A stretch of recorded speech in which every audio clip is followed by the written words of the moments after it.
When you first start stamping, sometimes it's hard to tell what you need versus what you want. We're going to clear that up today on JILLIES Nails. The first thing that you need is a file, and we are going to do this in complete order of how I do a manicure. So you do need a good file so you can go ahead and smooth out your nails and file them down if you need to, if they break. However, a want would be a buffing block to give them extra smoothness. You could also use a glass file and eliminate the need for that as well. The next need on the list is definitely a cuticle pusher. You know, this was something that I always just kind of blew off before I really got into nail art and didn't understand how important it was. But I think having both a wooden stick and a metal one are good ideas. If you have to pick one, pick the metal one. But the wooden one is also handy for getting up underneath the cuticles a little bit better and not being quite so rough on your nails if you're inexperienced. So either one would work, but it's definitely a need. And so then what we'll do is just kind of go through and clean it up, and you can use either one to clean it up. Sometimes I'll use the wooden one just to clean out junk that the metal one scraped out, or to get really deep into the nail grooves without worrying about hurting myself. I will also use a wooden cuticle stick from time to time, so this is another advantage for them, to turn it into like a makeshift cotton swab so that I can clean under my nails with acetone as well. Sometimes I get kind of staining underneath my nails, so it's helpful. Alcohol. It's both a need and a want. It is a need if you're doing gel polish. It's a want if you just want to sterilize your nails. And you can do that by washing your hands, although be careful because soap can have oil in it. But alcohol will remove all the oils from your nail plate and get it nice and ready, prepped for polish. And then I do something freaky that nobody else does. I go ahead and oil my nails after I have prepped everything. My nails get really dry. My skin has gotten really dry. I am getting older, and so my skin is starting to dry out, unless it's my forehead. You could throw a rock at my forehead and it would shoot off like a BB, but whatever. The skin everywhere else is dry. So I just go through and put that on all of my nails and really rub and massage it into the cuticles and into the nail plate, almost until it's just gone on its own completely. I want to make sure it's in there. I know it's counterproductive. I know a lot of other people go, oh my God, you're going to ruin your nails. Well, these are my natural nails. These are no enhancements, no acrylic, none of that. So when I go back in with alcohol again and just wipe it off, the oil comes off of the nail plate, but I still feel like it got moisturized. Even if it didn't, I feel that way, and it makes me happy.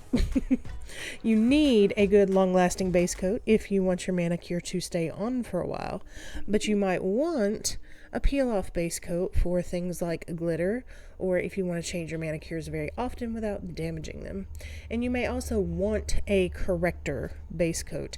This one is a great one. It's a 7-in-1 from Hansen Complete Care. It's great for filling ridges and very good for just nourishing your nails and keeping them strong and healthy. You do need a selection of polishes. Need both, regular plano polish and stamping polishes. And of course, you need stamping plates.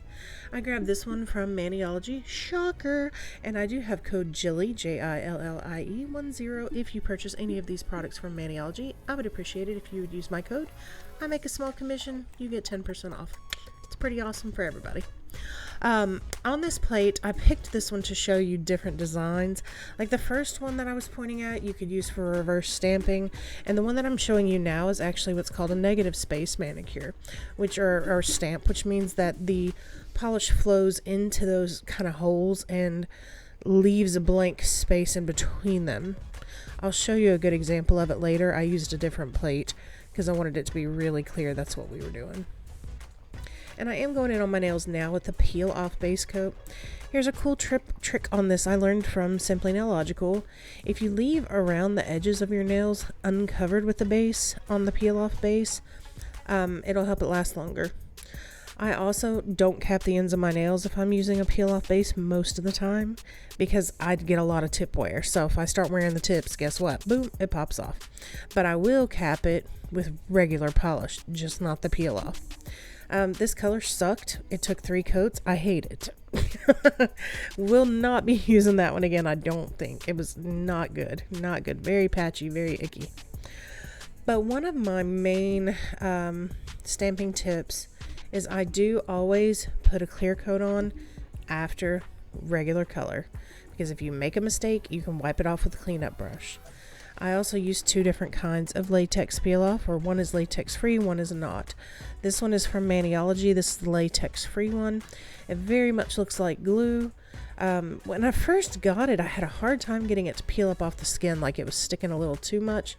As the bottle's gotten older, it's gotten better, or maybe it's just because I've started moisturizing my cuticles before I paint. I'm not sure. But I like it better now than I did at first. And when you're applying, you know, like a cuticle barrier, which I would say is a need if you're going to stamp, or be prepared to do a lot of scrubbing with a Q-tip to clean up your nails, which I don't enjoy. So for me, this is a need. What was I talking about? Latex barriers, blah, blah. I forgot. What are we talking about now? Oh, I'm cleaning this off because Lord Almighty, it was a hot mess. The first thing you need to make sure you always do, and I have said this multiple times, is take the film off the plate. Some companies have clear film. I think that's mean and they're really rude. However, some companies do it. So if you see a blue film, go ahead and take it off, and then make sure you clean your plate with acetone. Acetone is also a need. You need it. You also need some kind of cotton balls or lint-free wipe to clean your plates. It's very important to go ahead and clean them before you stamp, because there is oily residue left behind from the stickers. So I very thoroughly scrub at these with some alcohol. And then the next thing you're going to need to stamp are stamping cards, of course, with the stamping plates. Stamping cards come in 2 different types. One is thicker, like a credit card or a gift card. One is usually a little bit thinner and floppier. Which one do I use? Both. It depends on my mood. It depends on what's going on. And it depends on if things are being a pain in the butt or not. And sometimes they are. I actually just did a whole video on stampers not too long ago, so I will link that right now for you. If you want to watch that, go check that out. I am going to go ahead and show you what it's like to do a stamping polish versus a regular polish. So the first one that I'm using here is Wolfish from Maniology. It's from the Grim Nightfall collection, and I'm going to go ahead and stamp that down now. I didn't have to tap anything off. It all came off really nice, and it looked great when I stamped it. This other one is called Aubergine. That is from Sinful Colors. By the way, my husband is Scottish, and that's what they call him, is aubergine instead of eggplant. Weird, right? We've had some arguments about cilantro and coriander too, but that's a whole other thing. So this is a regular polish. This is a creme polish from Sinful Colors. $1.99 for this polish. And I think it stamped better than the Maniology one. Not always the case, but in this particular instance, I do think it's stamped better than the Grim Nightfall, the Wolfish from the Grim Nightfall collection. I was actually really shocked by that. Although Wolfish is darker, so that may be why it kind of appears not to be as clear, but it was weird. So I decided to try it on this plate, and I grabbed this one. This is a new one that came out from Maniology. I think it's the M160. They're just out. If you go look under the new section and the stamping plates, it'll be there. This is a negative space plate. So you see how the polish just kind of skimmed over the stamp, and you can see them in there, but it's like this wall of polish. That is a negative space. So when you stamp that down, and when you see those designs that are like that, where it's almost like a well that has etchings raised up in the middle, that means it's a negative space. And what that's going to do is your whole nail is going to be covered with whatever that stamp is. So I just wanted to show you what that look like too. And this is also using Wolfish from Maniology, because I wanted to test it again and see if it was any better, and it does look better on the negative space than it did on the very detailed stuff. So that is what that looks like after it's all stamped, and you can see how much of the Wolfish it actually left behind on the nail. Honestly, my favorite of the two of those is the regular old Sinful Colors polish in the middle. I think that one looked the best. I am going to go ahead and peel this off. I do have a trick and a joke where I call them latex boogers, because that's what it looks like if you get them all rolled up the right way. And if you grab them and peel that off, you can actually stick it to your finger next to it, and it'll help you grab the other one easier, and you can just boop, pop it right off. The next thing that you need, that is definitely a need, is a clean up brush. This is an e.l.f. makeup brush that I got for $1. a gazillion years ago. You see the bald patches on it? Yeah, don't get acetone on it. Because if you do, that crap will get all over your hands too, and you'll have black, and you'll be trying to figure out where all this black stuff's come from on your hands, and it's coming off your stupid cheap elf cleanup brush. But whatever, I would still recommend it because it's only $1. Just don't get it in acetone.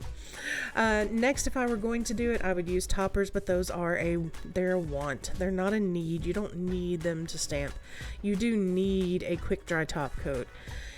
And some people would say you don't, but a regular top coat can take hours and hours to dry. And if you're trying to get some nail art done, that crap already takes long enough. So just get a quick dry. I call it a need.